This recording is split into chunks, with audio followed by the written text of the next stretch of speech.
Have you ever had the feeling that you left something important for later? And when you finally thought about acting, it already felt too late. Words you wanted to say, but swallowed. Apologies you postponed, waiting for the right moment. Changes you promised yourself, but never truly began. Maybe you are not close to death, like that man on the cross. But there may be something inside you that feels time is passing far too fast. Maybe it is a relationship that has grown cold, a decision you have been putting off for years, a calling you know exists, but are afraid to embrace, a change you know you need to make, but keep delaying. And the quiet question begins to echo in your heart. What if I don't get another chance? It is not a comfortable question. It stirs fear, regret, the sense that life does not wait for our courage to arrive. Today we are going to talk about a man who reached the limit of his own existence, with no more time to correct mistakes, no more opportunities to prove anything, no more way to rebuild his reputation, no more way to erase the past. But even so, he found mercy. And maybe this story is not only about him.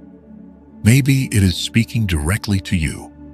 The Gospel of Luke presents us with one of the most intense scenes in biblical history. Jesus is crucified between two criminals, men condemned to death for real crimes, with no possibility of escape, no appeal, no human hope. Crucifixion was not only a form of execution, it was public humiliation, extreme pain, slow suffocation, total exposure. In that scene of suffering, the two men react in completely different ways. One of them mocks Jesus, "If you are the Christ, save yourself and us as well." He wants a miracle, but not transformation. He wants relief from pain, but not confrontation with his own life. The other man, however, reacts in the opposite way. He recognizes his guilt. He acknowledges that he deserves that sentence.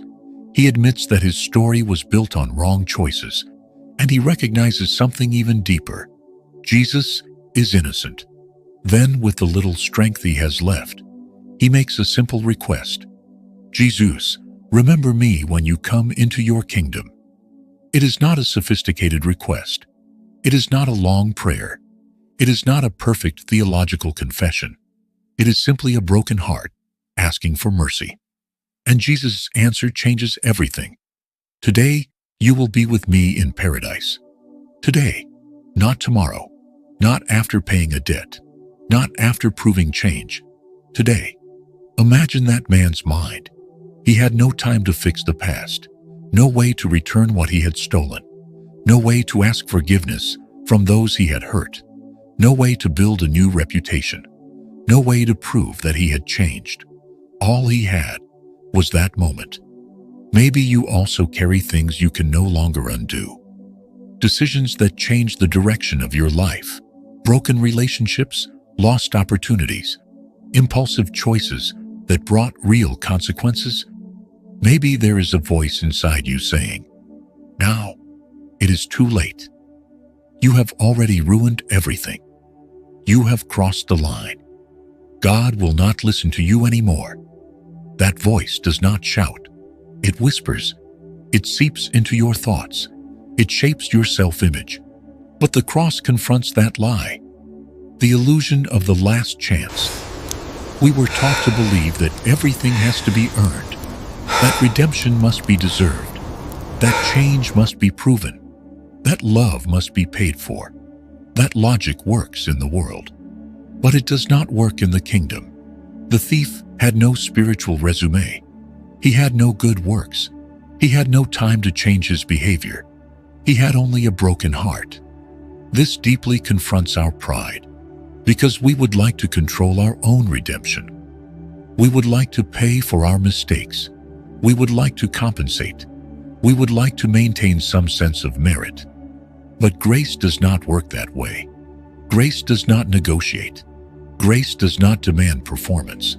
Grace does not wait for you to become perfect. Grace meets you exactly where you are. The mercy that disarms, Jesus did not ask about that man's past. He did not ask for explanations. He did not demand promises. He simply said, "Today." This reveals something powerful to us. Mercy does not depend on the past. It depends on the surrender of the present. Heaven is not looking for flawless people. It is looking for sincere hearts. Sometimes your cross today may not be physical, but emotional, financial, spiritual, relational. Maybe you are living with a marriage that has grown cold, a career that no longer makes sense, a void that nothing fills, a silent weight of guilt, a constant fear of failing again. You are always saying, "When I fix this, I will come back to God. When my life gets better, I will get closer. When I feel worthy, I will begin." But life does not wait, and grace does not require perfection. It is available now. The pride that delays healing. Many people do not drift away from God because of rebellion, but because of shame. They believe they failed too much, that they disappointed too deeply, that they fell too far. But the thief had nothing to offer except humility, and that was enough. The contrast of the two thieves: both were suffering, both were dying, both were before the same Christ, but only one chose to surrender. The other chose to mock, to harden, to protect the ego. This teaches us that it is not pain that transforms. It is the response to pain. Redemption is not about erasing the past. It is about transforming the future. God did not erase that man's story, but He gave him a new destiny. Redemption is not about going backward. It is about moving forward with a new identity. If God was able to transform the final minutes of a criminal, what can He do with the time you still have? What conversation are you postponing? What apology are you avoiding? What change do you know you need to make? What fear is paralyzing you? Maybe today is your today. The cross was not only a place of pain, it was a place of new beginnings, not because someone deserved it, but because someone surrendered. If this message spoke to you, write in the comments, "There is still time." Maybe this simple phrase is the first step of a new story.